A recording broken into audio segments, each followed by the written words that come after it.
Saudações pessoal, eu sou o Ricardo Tchaikovsky e vamos aí com mais um vídeo sobre a arte da feitiçaria. No vídeo anterior eu tinha colocado que o feiticeiro ele necessita de um contato legítimo com um ente espiritual, seja de que natureza esse ente espiritual for.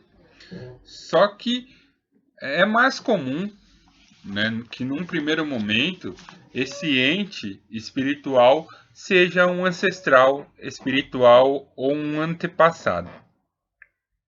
Então, o caminho, digamos assim, mais comum, mais natural dentro das várias vertentes de feitiçaria que existem no mundo é você começar a honrando os seus antepassados, né? É o primeiro passo aí da maioria das vertentes.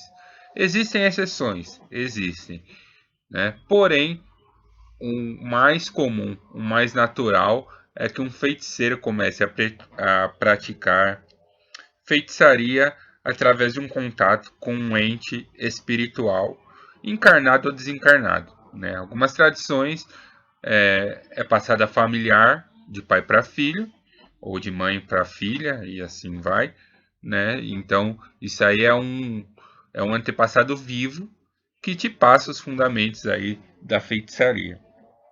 Em outras tradições, isso aí se dá através de um ente totalmente espiritual mesmo. Um antepassado que está desencarnado, está fora do invólucro do corpo material, né? Digamos assim. Então, assim, para me aprofundar melhor nesse tema, eu vou continuar aí falando sobre os antepassados e os poderosos mortos. Porque esse é o caminho aí mais natural para quem quer se iniciar na feitiçaria. Tá? Desde a origem da espécie humana e até anterior à origem da espécie humana, porque existem evidências que outros hominídeos não humanos das idades da caverna, né, anterior até a existência dos humanos, eles tinham uma relação sagrada com os mortos. Né? Então a gente encontra aí em várias evidências de sítios arqueológicos onde os ritos funerários eles eram essenciais para essas culturas, tanto culturas humanas quanto culturas pré-humanas daqueles seres que precederam o homem.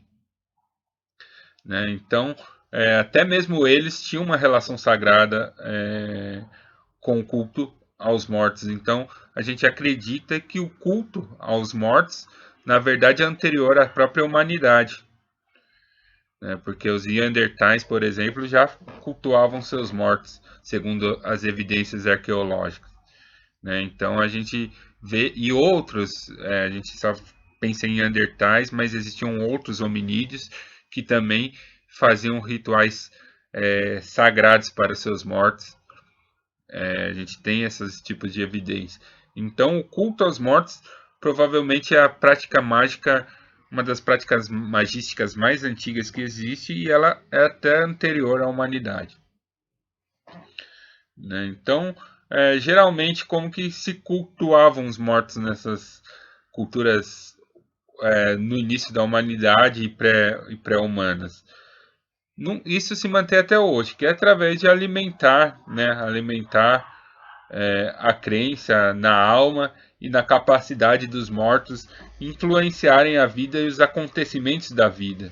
Né? Então, o culto aos antepassados ele surgiu como uma tradição primordial da humanidade. Nossos ancestrais eles são considerados em muitas culturas os nossos mais fortes aliados e professores, né? Que eles zelam por nós aí no além-vida e na vida que nós estamos agora. Então eles são o nosso elo de ligação entre a Terra e o reino do além, o reino desconhecido, o pós-morte ou o reino espiritual.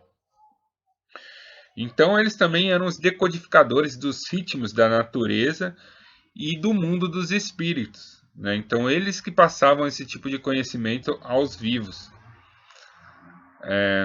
Então quando você rezava, você voltava a um ancestral espiritual morto,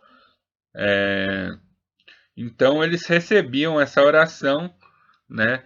E interagiam aí com o plano físico para te ajudar. E isso se mantém assim até hoje. Todas as culturas que ainda prestam reverências aos mortos, eles têm esse mesmo tipo de comportamento.